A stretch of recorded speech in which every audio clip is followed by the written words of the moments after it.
ఎందుకు ఆ జూబ్లీ హిల్స్లో ఉన్న ఓటర్ని ఎందుకు చెప్పలేదు మేమున్నాం మీకు అని? మా బీజేపీకి ఓటు వేయండి, మాకు ఇవాళ గెలిపియండి, మాకు గెలిపిస్తే నెక్స్ట్ బీజేపీ గవర్నమెంట్ వస్తుంది. ప్రతిసారి చెప్తారు కదా అక్కడిక్కడ, బెస్ట్ బీజేపీ గవర్నమెంట్ వస్తుంది, బీజేపీ గవర్నమెంట్ వస్తుంది.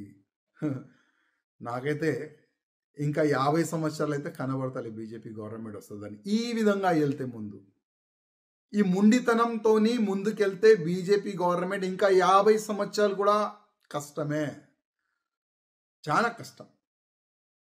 నేర్చుకోండి, వేరే నేతలతోని కొద్ది నేర్చుకోండి.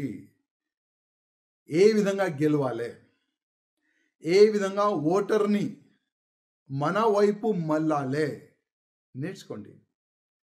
నేను ఏదైనా తప్పు చేస్తే, ఏదైనా తప్పు చెప్తే కూడా నన్ను క్షమించండి. కానీ బాధ ఉంది.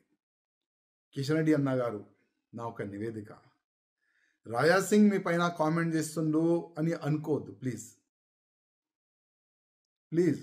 కానీ పార్టీ చనిపోతుంది తెలంగాణలో, కాపాడండి, పార్టీని కాపాడండి.